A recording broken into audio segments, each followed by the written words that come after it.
was um, nodding my head, or what do you call this? Turning my head when I look back at the pandemic.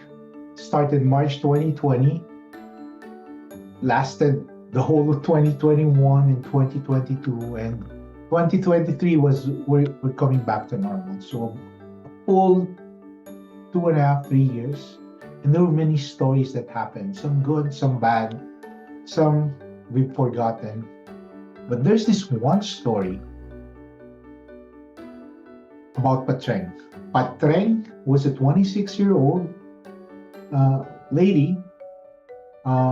She lived in Maginhawa Street, which is near Quezon City, near everything in Luzon. And she had this idea to start a community pantry. She noticed that because of the pandemic, many people lost their jobs, lost their income, and had difficulty getting even the basic food they need for their table. So Patreng, Anna Patricia Non, put out a small bamboo cart outside her home and put a sign, magbigay ayon sa kakayahan, give give as you can, and kumuha ayon sa pangangailangan. Take what you need. Give what you can, take what you need. And she started it off with about 800 pesos worth of canned goods and fruits and vegetables, and she placed what she can.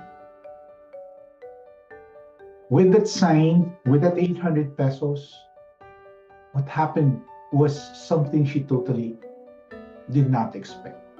Because people, she didn't know, started to give what they can. Money, food, again, canned goods or fruits, soup, to that humble cart. And the lines of people giving and taking became very long, to the point that there were about 2,000 families a day lining up on the cart. That news spread like wildfire. People were amazed.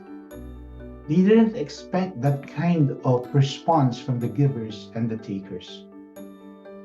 And to her credit, Patreng remained humble, and it spread like wildfire. Other communities, not just in Luzon, but as far as in Marawi, in Mindanao, put up similar community pantries, and the government sort of panicked. They couldn't understand.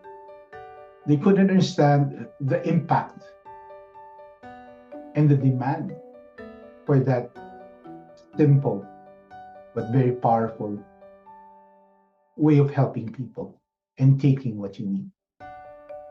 To Patreng's credit, she continued it, and until today, 3 years after that, the concept of a community pantry has adjusted to the post-pandemic, and she is able to continue to help with what she can give and what others are willing to give.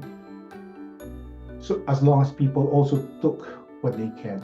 Now, the question is, were there people who were taking more than what they needed? Certainly. Were there people giving as much as they can? Of course not. But that balance and that giving and taking within that community demonstrated the need for people to give more and for people to take only what they need. Now, this is a good starting point for our distinction between giving and taking. But hats off to Patreng for starting what has been called the Maginhawa Community Pantry.